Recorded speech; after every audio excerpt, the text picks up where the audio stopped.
The following is a production of Phoenix Media. The views expressed do not necessarily represent those of the company or its advertisers and may contain language that's unsuitable for younger listeners.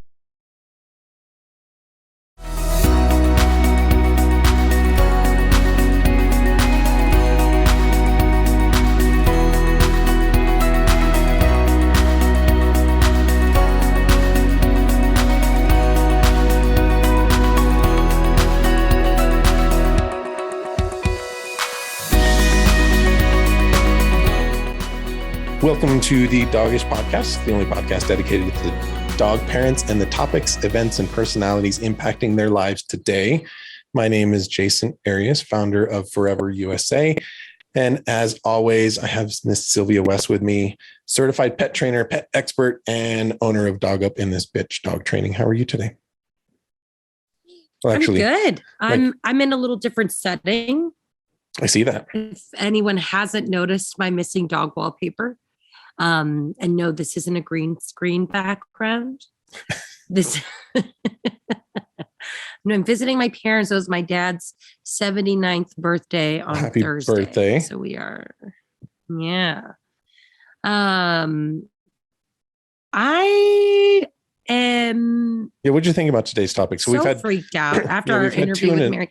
Yeah, we've had two in a row now that are kind of not like, I hate to call them Debbie Downer podcasts because I'm hoping that it energizes people to take action and do something. Yeah, I feel like if anything, they're really informative. And I think that we're maybe shining a light in an area that probably is forgotten for most people. Yeah, I think let's just get into it. Today, we have Mary Powell from the Red Cross. She's the executive director there in Nevada for the Red Cross. So let's get to chatting with her. Let's do it. Officially, good morning to everybody. Good morning. A little monotone this morning. Just a little bit. Sylvia's isn't sitting with her doggy wallpaper in the background. I know, but I do have this cat pillow. So there's that. Right. Yeah. But it's Saturday. This one right there. If you're not watching this on video, you're missing excellent cat pillow footage. Okay. It's like I have a cat on my shoulder. And I invited Mary to be on the show from the Red Cross. And Mary and I have known each other for a little while now. She actually used to work as part of the Forever USA team. And then how long ago did you start with the Red Cross, Mary? Just over a year. This is my second disaster season to be amongst, and two unfortunately of the worst that we've had in our history. So yeah, lots of learning curve opportunities. And we went to breakfast a few weeks ago, maybe a month and a half ago.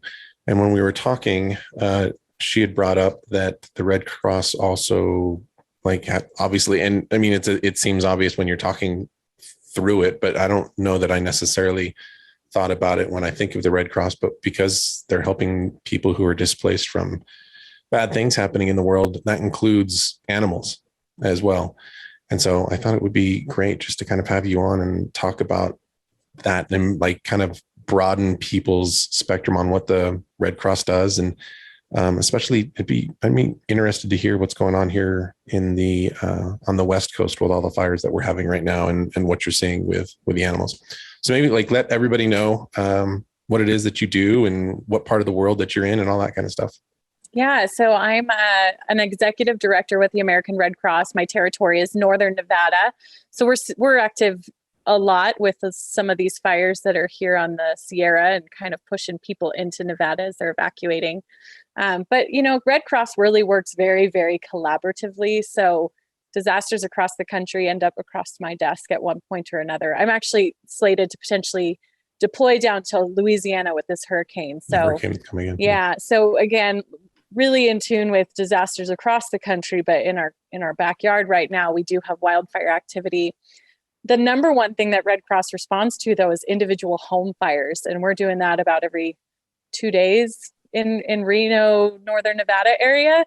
Some areas it's multiple times a day just with home fire activity. So this isn't just like natural disaster stuff. This is minor No, yeah. A lot personal of people disasters. don't realize that we really are involved anytime that a disaster impacts a home like that, whether it's a fire, floods, not floods from like, your dishwasher, but a flood that, has come in because of excessive rain or something like that. If you're displaced and your home is deemed inhabitable, we're certainly going to want to be able to provide you that safety. So, but does like the Red Cross just naturally reach out to you, or is this something that you need to know about? Like, let's say, that's what I was unfortunately, my house burns down.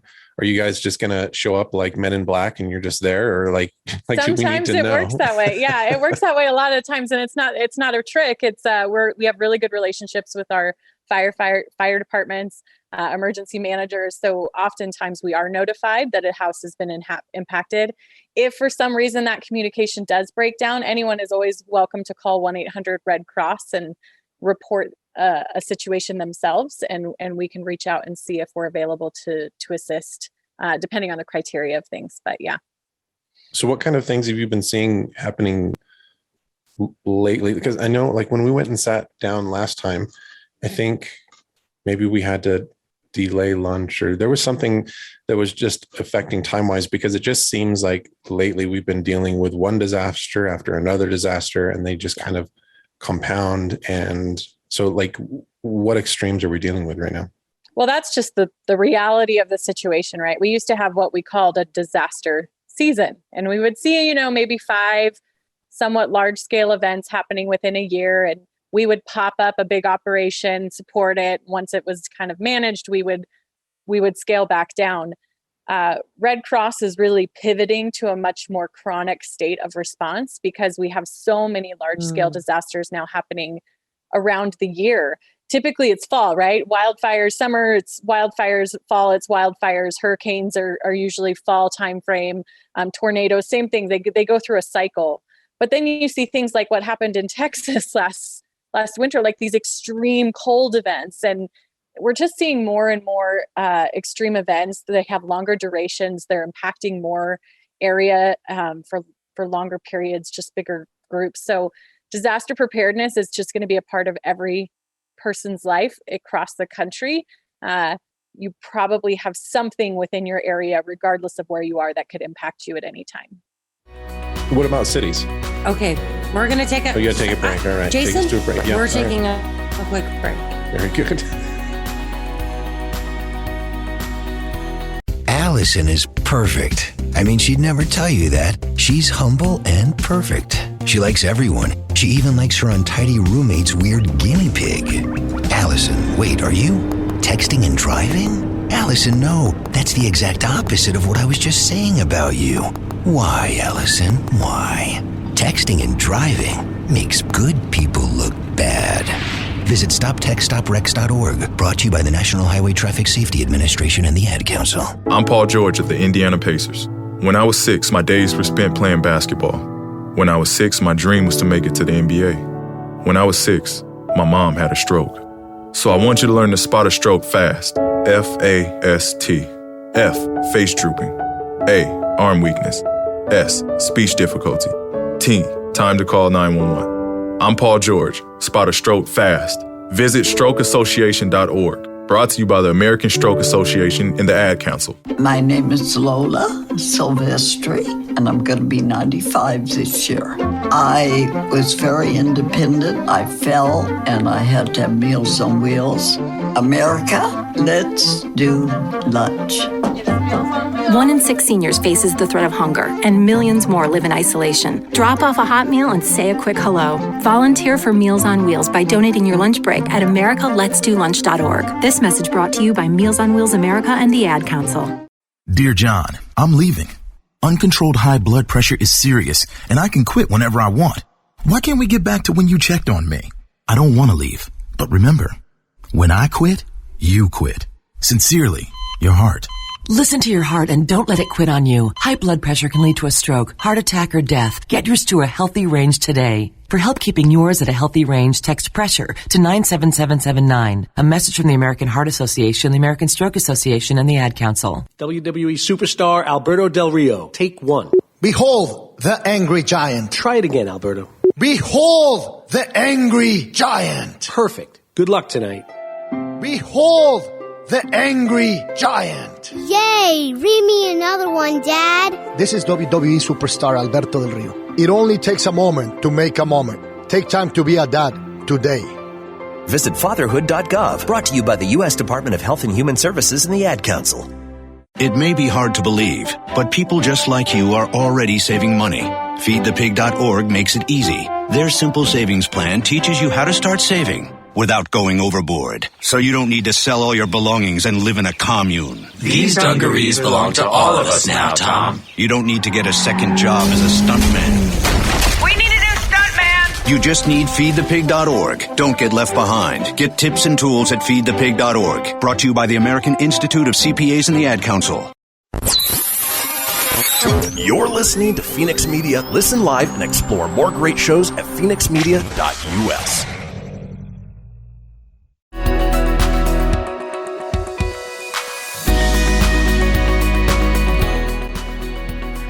Okay, so like one of the Jason, things. Oh, can I talk now? Something about Do you want to talk? Are you ready? Like I can talk. This is all about you. Okay, let's go. It's all you, Jason.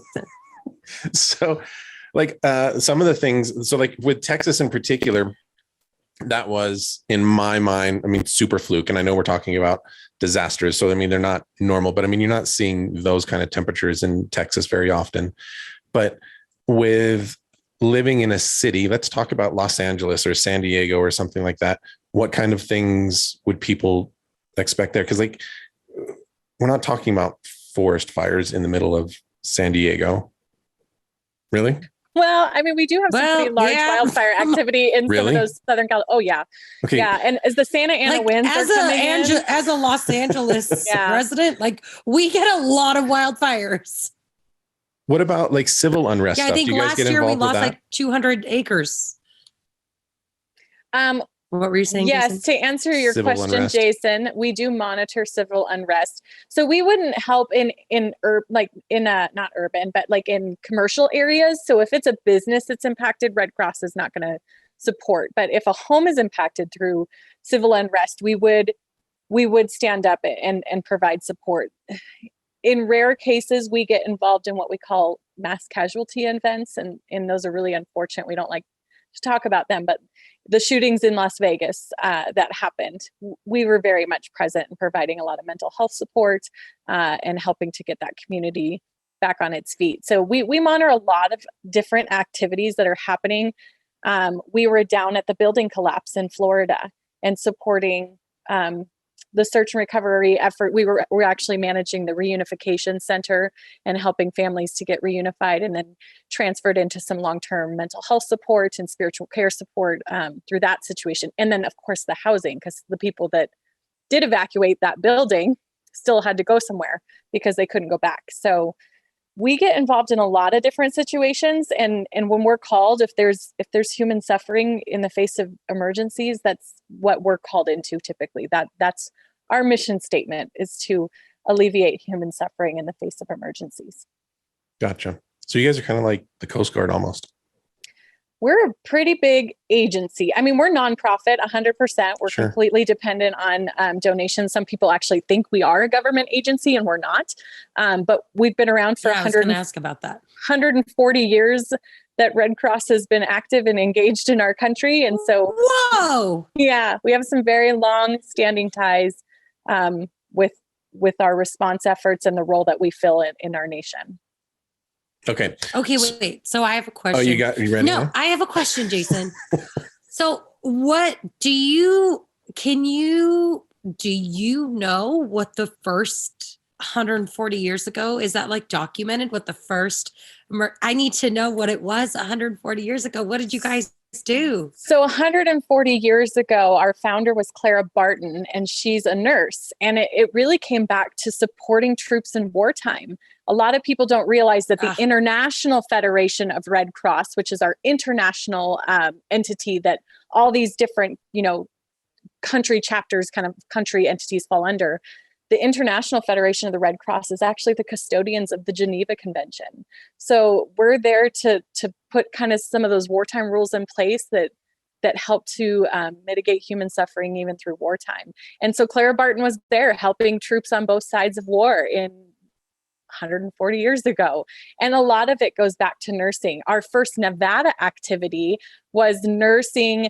We were training nursing through the Comstock during smallpox outbreaks, like in the late 1800s. So even in Nevada, we go back as early as 1989 or 1898, I think is the number. So long history within Red Cross. We've evolved and adapted over time, but a lot of our core mission programs remain intact. Interesting. Yeah, when you said we go back as far as 1989, I was like, oh, your girl's feeling old. No. So I'm glad you changed it. 18. Yeah. Okay, so like we Awesome. kind of like dived into that and all the stuff, but on this show, one of the things we talk about is the growth that we've seen of animals becoming part, not just like a like holding a place in our life, but truly like family members to us. And so I would imagine that you guys are seeing just over the last decade to 20 years, the shift of having to help animals at the same exact time, or like how do you guys get involved at that level? So we definitely have some great resources for people, and we want people to think about their pet safety as much as they would think about their own personal safety when it comes to being in a disaster.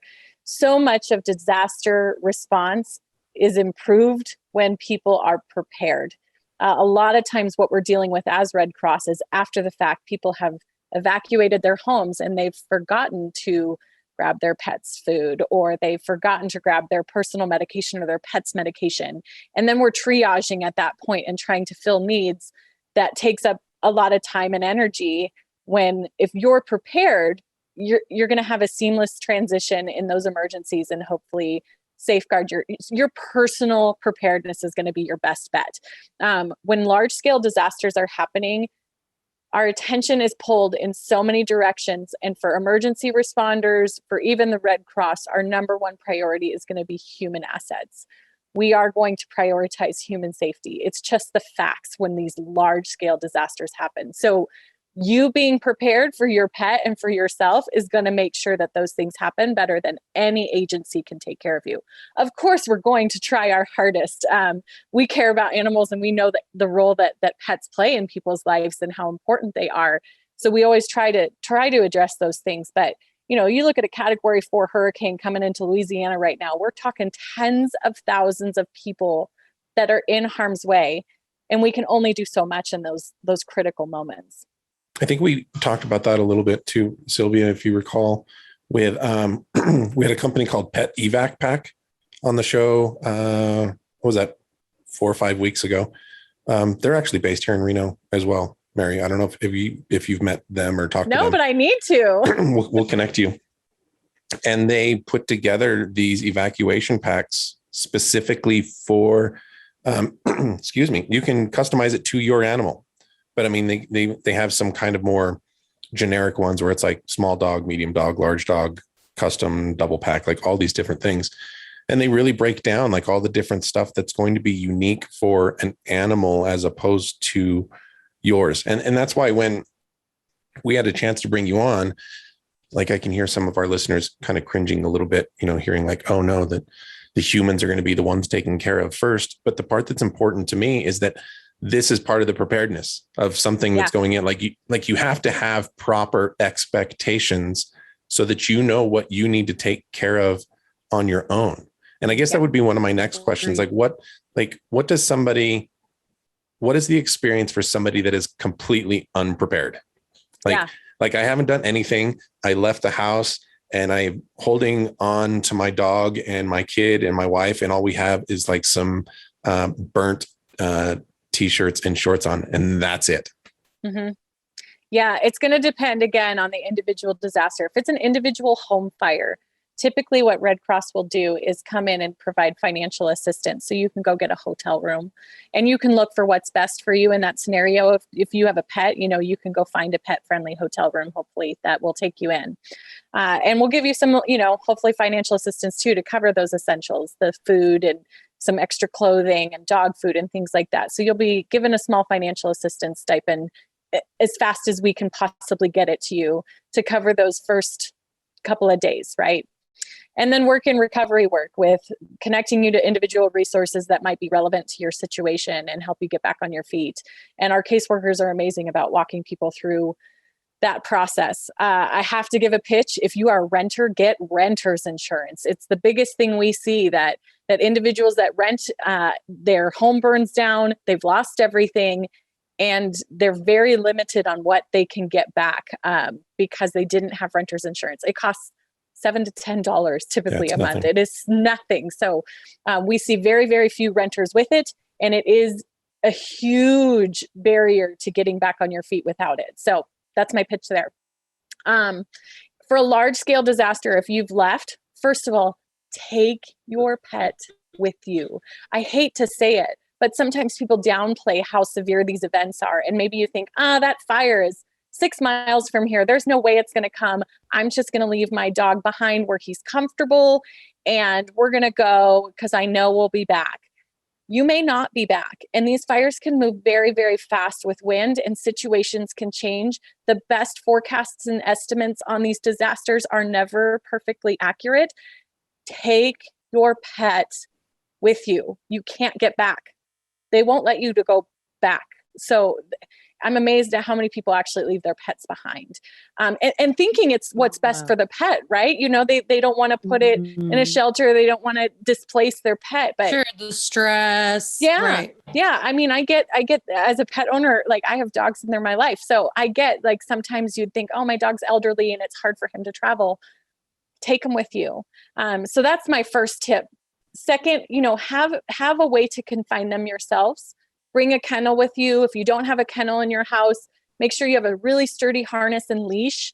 A lot of times when you're coming home from these events, maybe your fence has been taken down. Maybe you've had damage around your property. It's going to disorient your pet if their normal scent areas have been washed away or have been burned away, and their entire environment has changed. So we see a lot of pets escape in these situations because they're traumatized as well. And so making sure you have really good ways to secure your pet, microchip them. We want to reunify when we can. So it's always good to have them microchipped, put a collar on them. Do you guys have the ability to scan pets? We always work with local animal agencies when these situations happen. So Red Cross doesn't, but we always bring in those animal agencies to support just this. Not every shelter, most shelters won't take your pet. So that is another thing to consider, is where will you go? If you want to stay with your pet, where will you go that you can have them with you? We will provide opportunities to shelter pets, but they won't necessarily be with you. So just, again, setting the right expectation ahead of time of what usually the government agencies, emergency management, Red Cross, we support their efforts. Understand those limitations and have alternatives. If you really have to be with your pet, know where you're going to go. Okay, let's take a quick break and we'll get right back to this. Perfect.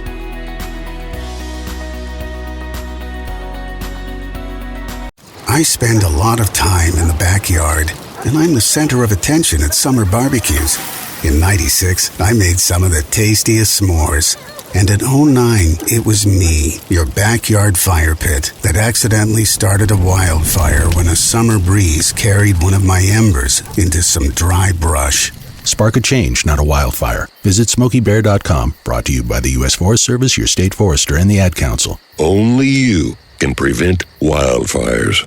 My name is Lola Silvestri, and I'm going to be 95 this year. I was very independent. I fell, and I had to have Meals on Wheels. America, let's do lunch. 1 in 6 seniors faces the threat of hunger, and millions more live in isolation. Drop off a hot meal and say a quick hello. Volunteer for Meals on Wheels by donating your lunch break at americaletsdolunch.org. This message brought to you by Meals on Wheels America and the Ad Council. Hey everyone, let's all stop what we're doing and take a moment.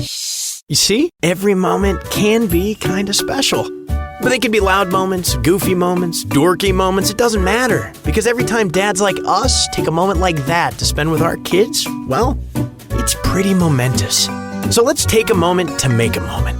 Call 877-4DAD-411 or visit fatherhood.gov. Brought to you by the U.S. Department of Health and Human Services and the Ad Council. Most of my family, they never graduated high school, so I'm trying to break that barrier. My daughter, Brooklyn, was also a motivation for me to go back to school. Every day after work, went straight to school, and it paid off. At age 26, Kareem finished his high school diploma. I could not have done it alone. I see the future is really bright for me. No one gets a diploma alone. If you're thinking of finishing your high school diploma, you have help. Find free adult education classes near you at finishyourdiploma.org. Brought to you by the Dollar General Literacy Foundation and the Ad Council. So I'm a cat, and I just moved in with this new human, and she's got this little toy she's always playing with, all day long. Tap, tap, tap, tap, bloop, bloop. She can't put it down. There it is. Oh, and get this. She even talks to it. Last week, she asked it for Chinese, and guess what? Egg rolls showed up. Like magic.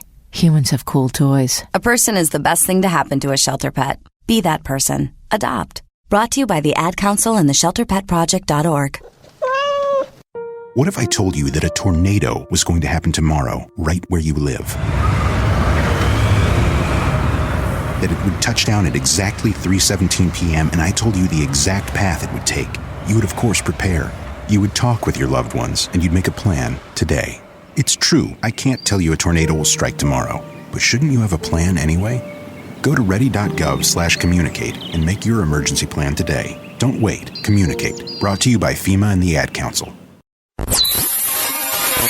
You're listening to Phoenix Media. Listen live and explore more great shows at phoenixmedia.us.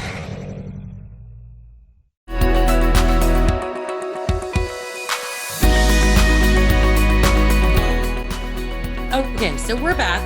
I have questions. Yeah. So you mentioned something, and like this is just from my experience, because like in California, obviously we experience large scale wildfire events where we lose, like, I think last year we lost 200 acres in Los Angeles. Probably more than 200. It was really bad. 200,000.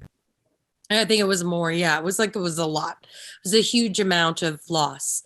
And so I've done drives and like donation drives, like getting supplies to families who've lost their homes. Like I will never forget putting together, I think they call them like recovery kits, which is basically like we have to get the families like buckets, shovels, and like nets so that they can go back and sift through their home ashes to like recover anything that they might need. Like I remember putting those kits together with like my local hardware store, a couple different hardware stores. And something that I think that people don't realize, which you mentioned, is that you cannot shelter with your pets in a lot of these places. Like you just can't. And that's not because I think that people are like out to get you and your dog, but the reality of like there will be other people in the shelter who might be allergic to dogs. There are children there who might be allergic to dogs or have special needs where like they are afraid of your dog, even if your dog is like wonderful and great. Like it's just not possible. So and not just to mention dealing with dog aggressions as they're going through this stress as well. Yes, some dogs are not dog friendly. And so like I think that like if you're listening to this and you're like, oh gosh, like I'm totally afraid that my dog won't have anywhere to go, like, or if you're like, oh wow, that's terrible, how can I help? Like you can sign up. There are lists where you can sign up to be like a temporary shelter placement for a dog, a temporary foster home for a dog who is displaced from an emergency. Like these lists do exist. You can become a part of them. And you can search them for people just to know like what's available in your area, or like have a family member that maybe can take your dog in the event of an emergency like this, because they won't be able to stay with you there. Yeah, it's just pre-planning. Pre-planning is always everything, right? So have those plans in place. Do you and your pet have some place you can go, whether it's a friend or a family member's house, that you can ride out an event? We will provide opportunities, but again, I get that the opportunities that are provided through the shelters are not ideal. It's like we're going to shelter your animal at a second location in a kennel typically, which, I don't want my dog there either, but it is an emergency, right? Like in an emergencies, we have to just do what we have to do to keep everybody safe. And so It's not ideal. And I would recommend you have a plan in place so you can have a better situation for yourself if that event happens. Do you have resources for helping people know what they could do to be prepared? 100%. I'm so glad you asked that question. Let me toss that softball for you there. People can go to redcross.org/pets with an S, pets. And there's a bunch of resources on there of things to think through ahead of time, things to pack, links to, getting a microchip, all those things that you can do ahead of time. If your pet is on medications, you need to have their medications with you, or at least a list of their medications, just as much as you need that for yourself. So thinking through all of those things in advance, I pack a duffel. I have a duffel bag for my whole family, right? It has all those things in it. And sometimes it's taking your personal documents, medication list, take a picture of it and throw it on a thumb drive and throw it in that bag, just so you have a way to access it. And again, make sure you take it with you when you leave, if at all possible. And pre-plan as well. If you aren't home and your pet is, do you have a neighbor or friend that could go and get them? Because sometimes you're at work and you're not going to be allowed to get back into an evacuation zone. We try to accommodate that, but I've seen it happen where a fire is raging really heavily in an area and it's not safe to let people return to their homes. But if you had a friend or a neighbor that was in the area that could swing by and pick up your pet, have that plan in place as well. What about the thought, so I was just kind of going through this, if we couldn't get back into our neighborhood, I have neighbors that I could absolutely call, but my dogs may or may not want to go with them. It might be dangerous for my neighbors to come over and try and grab my dogs and put them in. Is it better just to let the dogs out as opposed to keeping them locked into a yard? Are animals smart enough to move away from the danger or no? I would say I don't know what the Red Cross stance on that. It would probably be no, but at the same time, every emergency is different, right? And your level of emergency is going to be different. And depending on the circumstances, you've got to make the best decision that you can make in that moment. And your pet, it's probably going to be better off loose than stuck in a house or stuck in a yard. That makes common sense to me. Where they can't get out and they're stuck. We've certainly seen it with livestock. A lot of times the livestock. And that's kind of, I was thinking horses and stuff like that. Because they have an instinct. I would imagine that you're going to have certain size limitations. Somebody's not going to be able to show up with 30 horses and say, we try to have a contingency for livestock and pets. So there, usually when you look at these evacuation orders, it'll say, here's your evacuation shelter. Here's the, evacuation plan for pets and livestock, and we'll have places to go. And I know it'll be no shock to either of you, but the animal community rallies pretty heavily around these events. And we do see people that will come in with trailers and try to get the animals out. Again, no one wants to see any loss of life, four-legged or two-legged. So we're always going to be working to try and prevent as much as possible. Or tripods. I know we'll get messy. I mean, you don't want to miss those. They're my favorite. So what does that part of the experience look like when you show up? So something's happened, and I would imagine that you guys either have buses that are going to take you down to the shelter, or if you got your car out, you're able to drive somewhere. What are those first initial steps look like? Because for me, again, and I have a question about your duffel bag too, but so don't let me forget that. But for me, just having some sense of anticipation. I know every emergency is going to be different, and working in different locations is going to be all of these different things. But if I was to show up and have some kind of idea, okay, I know that the Red Cross is probably going to be giving me a piece of paper, and then they're going to put us into a particular area, and then they're going to provide us likely with these kind of supplies, and then we're on our own from there, versus that. I mean, we experienced that little bit of fear just walking into a new room for a cocktail party where you're I don't know where to go. I don't know what to do. I'm just going to hide here in the corner, let alone the chaos of an emergency. Yeah. So what does that look like? Well, we always ask that you check in with a volunteer first. So our Red Cross team at a Red Cross managed shelter, and they're not always Red Cross managed, but from our experience, we have an open shelter in Nevada right now. We have a beautiful team of volunteers that are just standing by waiting for people to arrive. And they're going to check you in. Right now, we're going to screen you for COVID and make sure that we have the right health protocols in place as well. We have currently at the shelter that's open right now, a giant trailer sitting right in the very front with a ton of kennels sitting right there. So as soon as you arrive, we're going to have some supplies for you to get your pet secured. We will talk to you about the best option for you if you want to stay on site. Usually a congregate shelter, that's what we call most of our mass care shelters.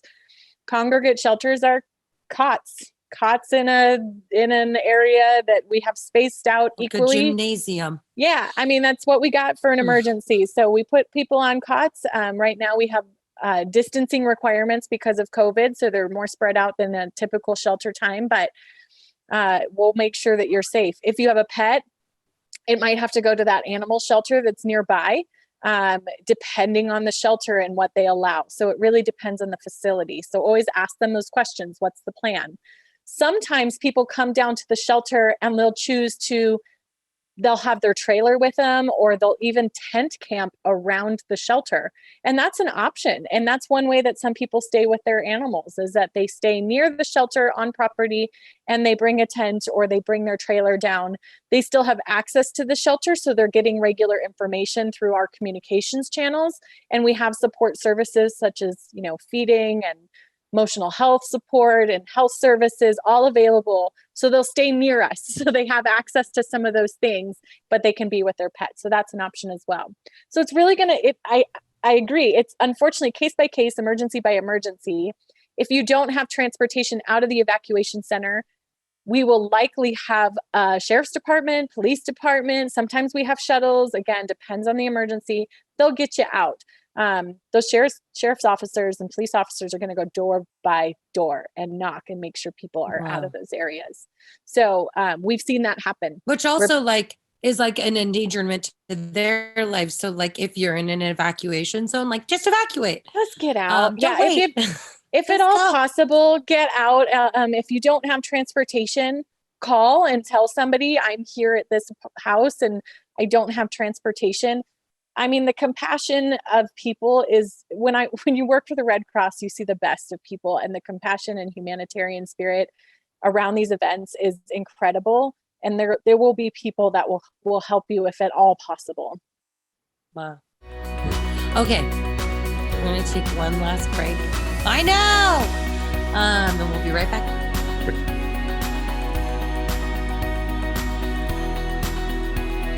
This is Mario Andretti. You know me as a race car driver, but I'm also a Meals on Wheels volunteer. I've raced against the sport's biggest personalities, but I've never met more vibrant, amazing people than the seniors served by Meals on Wheels. You can make a difference by dropping off a hot meal and saying a quick hello. So, America, let's do lunch. Volunteer your lunch break at americaletsdolunch.org. This message brought to you by Meals on Wheels America and the Ad Council. People been saying to your friend, get a different face, and posting on their feed, they're super ugly. The things they say to them online are cruel and they're not true. So tell your friend, I'll stand up for you. Don't worry, I know what to do. Know someone being bullied online? You can be a witness and make a difference by letting the world know it isn't cool, and by letting your friend know you care. Learn more at eyewitnessbullying.org. Brought to you by the Ad Council. Hope you enjoyed your meal. And I just want to say, he's lucky to have a brother like you. Lucky? Caring for my brother is far from easy. But he's a part of me, like my arms and legs, so I'll be his. No time for tired. Nothing can disable this love. He needs me, but I'm the lucky one, even though I need help now and then. If you're caring for a loved one, visit aarp.org/caregiving for care guides and community. Support for your strength. Brought to you by AARP and the Ad Council. Allison is perfect. I mean, she'd never tell you that. She's humble and perfect. She likes everyone. She even likes her untidy roommate's weird guinea pig. Allison, wait, are you texting and driving? Allison, no. That's the exact opposite of what I was just saying about you. Why, Allison? Why? Texting and driving makes good people look bad. Visit StopTextStopWrecks.org. Brought to you by the National Highway Traffic Safety Administration and the Ad Council. I'm Paul George of the Indiana Pacers. When I was 6, my days were spent playing basketball. When I was 6, my dream was to make it to the NBA. When I was 6, my mom had a stroke. So I want you to learn to spot a stroke fast. F-A-S-T. F, face drooping. A, arm weakness. S, speech difficulty.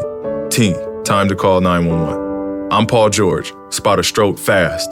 Visit strokeassociation.org. Brought to you by the American Stroke Association and the Ad Council. My name is Lola Silvestri, and I'm going to be 95 this year. I was very independent. I fell, and I had to have Meals on Wheels. America, let's do lunch.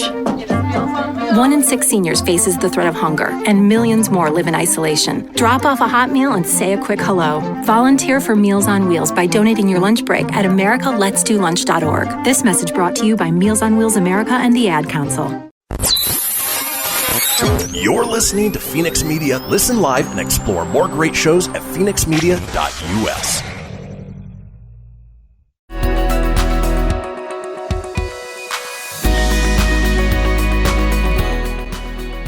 All right, so here's one of my last big questions that I've been dying to ask.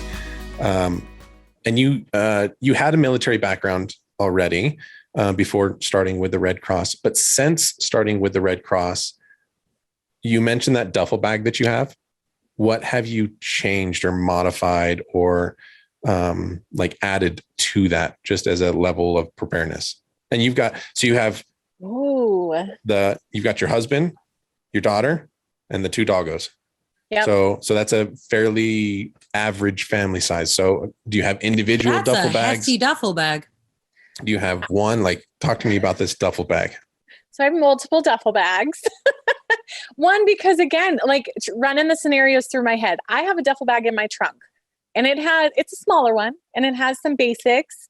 It's a dual purpose duffel bag for my personal evacuation, as well as if I were to reunify with family somewhere or have family with me. So I have a smaller number in there. It's also my Red Cross go bag. So there's some different items in that when I'm called out to a disaster with no notice. So I carry that in my trunk. Our home preparedness is a little bit more robust. We do have the duffel bags, change of clothes, the documentation's on a thumb drive, medication lists, anything like that. How much of this stuff did you have before working at the Red Cross? Well, I lived in Alaska before I moved here, and I'm prior military. So I've always been a pretty prepared person. The thumb drive tip is a Red Cross tip that I did not have before. And I've always thought, I'm not going to carry my passport in a duffel bag in my closet, right? Realistically, that just never really made sense to have my birth certificate and stuff in a go bag. But I can take pictures of it and put it on a thumb drive. That was such a smart idea. I was I don't know why I've never thought of that before. So that was the big tip that I love. Same thing with your valuable photographs. You think about evacuation, people ripping the photos off the wall, right? We live in a digital age. Take pictures of that stuff. Get your stuff digitized so you can transport and you won't be at risk of losing them. Especially that older stuff that, maybe mom or dad passed down to your grandma and grandpa. So that's probably the biggest takeaway. I keep food and water for at least 72 hours. That's the recommendation for all of us. So what does that look like? What does 72 hours of food and water look like? Because I think that's one of the biggest misconceptions that we have, how much we actually consume within 72 hours. Well, and food is not the priority. I hate to say that. Food, yes, but really water, because you use water a lot more than just to drink, and people don't realize that. And if your water is contaminated, just even hygiene and things like that, you're going to want to have some water supply. So I always have a gallon per person per day. So 72 hours, depending on the size of your family, plan for. With Red Cross, if you go back, that is an important number that I don't think people really wrap their, they hear it and a gallon per person per day as a minimum. Mm-hmm. And obviously maybe your dogs are going to be a little bit less than that. But when you start, just go do this exercise. Go put 3 days of water for every single person in your family in the back of your car, and look how much space that takes up. Yeah. It's not. Well, and how to store your water. I mean, make sure you have the right storage receptacles for these things as well, especially if you're going to fill them and have them sitting. You know, you don't want to rotate your water every day, obviously. So there are some vessels that are created to hold water more long term. So look at that, you know, and if, again, each disaster is different, and you need to look at where you are and what the threats are to your community. A hurricane, you can see that coming, right? So you have time to refill your water containers. You have time to maybe fill up a bathtub and have that available in case the water supply is, you know, messed up or whatever. In an earthquake in California, you're going to get zero notice. So notice events are totally different. Normal one day. Yeah, it's very, very different. So you have to think about those things. And what, if you're in California, you better have like a large water receptacle that you're keeping fresh every, you know, so many months, depending on what you have it in. So thinking through these things, it's no fun. Like, nobody wants to think about this stuff, but it's really, really important to your personal safety, because when large scale events happen, again, everyone is stretched thin. Red Cross is local. We're usually in all communities in some level. But when a big community event happens, we have to bring in resources. And that's where that 72 hours comes in, is it takes a few days to get things mobilized and into those communities to help them. We can't be there that first second, especially with no notice events like an earthquake. Well, and I think the other thing, and I've talked to Christy about this before, in any event, it doesn't matter whether it's a hurricane or a forest fire or flooded, like sometimes it's not about avoiding the disaster. It's about avoiding everything that's going on because of the disaster. So if I have water and food in my house, and we have a bag of dog food as just like emergency dog food, like a really big bag that we don't use, and we'll end up probably just throwing it away and putting something else back there and rotating through it. But the whole purpose is because I don't want to go to the grocery stores. No, right. Like if everybody just needs to go back and think about, people were fighting over toilet paper for no freaking reason in a not real disaster. I'm not trying to make plight of anything, but this was not a hurricane or an earthquake suddenly hits and everybody is rushing for these supplies. It's like, I want nothing to do with grocery stores or the streets or anything like that. I want to be able to stay in my home as well. So having that stuff there to avoid ending up in a disaster is part of the solution as well. Yeah, I completely agree. You know, again, I have a pantry. I purposely keep canned and like pouch. I mean, we're in such a great age now, I feel like, too. I think about my grandma's preparedness, and, you know, she had to like jar stuff, right? Like, we have so many great meal options. Yeah, we have great meal options that have long shelf life. My personal favorite, there's like these like lentil packs. You can get them at Costco, right? They're really tasty and they have a long shelf life. I throw a few of those in my bag because I know I could eat it cold even if I had to, right? And it would be super yummy. It's got protein. It's got everything that I'd need to give me energy to keep me going. So there's a lot. I would avoid sugary granola bars. Like, think through what your true nutritional needs are going to be in these scenarios. But pre-planning is everything. And nobody thinks it's ever going to happen to them. That we see that over and over and over again. People coming to shelters and just saying, I didn't think it would hit us. I didn't think it would be us. Even with home fire response, you know, people standing barefoot on the street corner when we show up, and it's like their home is burning in front of them. And they're like, we just never thought this would happen. And again, to give a hold up, quick shout out back to Petevac Pack again, because like some of this is complicated. Correct. To go through and like, hey, we need this, and how do I know what we need? And you'd mentioned like, we're growing up in this age that has all this great stuff now. There's literally this company that we're mentioning on here that you can just kind of get it and forget it type deal and know that probably 90% of your needs are going to be covered for your pet. And if you want to, open it up and duplicate it for yourself as well, because it's going to just double it in size. Well, and again, Red Cross has a ton of information as well. redcross.org/pets for your pets, but you can go on there. We even have pet CPR classes, right? Like we can get you ready for your pets, so go get educated and take action to be prepared. Yep. Awesome. Well, we have come to the end of the show. That's it. We did it. I have one lined up. Before we let you go, Mary, before we let you go, funny Jasen story has something very special to share with you. Oh, goodness. Funny story.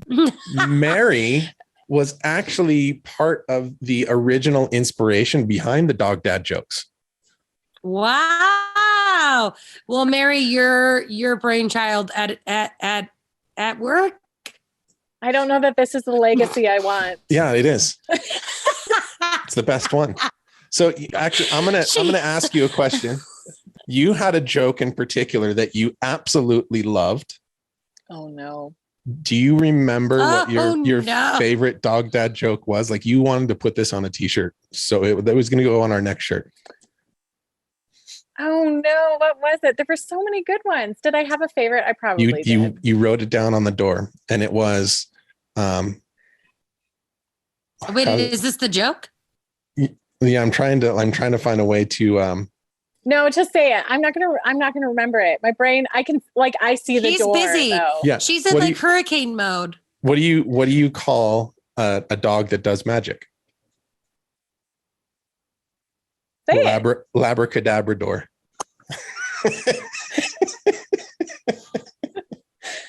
I mean, that's funny. It's good. I think there's a chance that we use that one on the early podcasts. Do you remember, Sylvia? I've never heard this. You've never heard that one? Okay, yeah, Labracadabrador. This joke is news to me. But I couldn't pass on it. There you go, I was Mary. sitting here looking. He's been saving this for you. Well, no, I had a different one about how a dog avoided getting kicked out of their apartment. He renegotiated his leash. Oh man. That's the one I was. You got two jokes, Mary. This is so, but what I'm understanding is I have you to blame for this. Okay. All right. Maybe well, next time a guest feels tortured, I'll be like, Mary Powell, everyone. Whatever. I'm in talks. No, thank you with Netflix to do my own comedy special. It's coming. Good luck with that. Oh my gosh. Well, Mary, thank you so much for coming on with us today and just talking preparedness, especially in such unprecedented times. We are coming into that fall season. So if you or your family are at risk of experiencing an emergency, please check out the Red Cross. Please check out Petevac. Be prepared, feel prepared. I can tell you after these last two interviews, I'm feeling extremely underprepared. So it's definitely changing my mind about how I need to be ready because like you said, no one thinks it's going to happen to them, but it's going to happen to someone. Yep. And it could be you. All right. Very good. Thanks so much, Mary. Thank you for having me. Just want to take a quick moment to thank everyone for listening today and our guest, Mary Powell, again. As always, anything that we discussed, websites, we talked about the Petevac Pack again. It's all going to be listed in the show notes. Please make sure to check us out on social media, which is at Dogish Podcast on Instagram and Facebook. If you're not already, please hit that subscribe button so that you know when new episodes are happening. I'm doing airline traffic directing. I know your hands are moving a million miles an hour, and your video is not quite keeping up with it. It's fascinating. You need to do. Now I'm voguing. It's happening. Anyways, follow, subscribe, review, rate, and if there is a topic, personality, or anything else pet related that you're like, hey, you guys need to talk about it, let us know so that we do. Please do. See you next time. Awesome. Bye.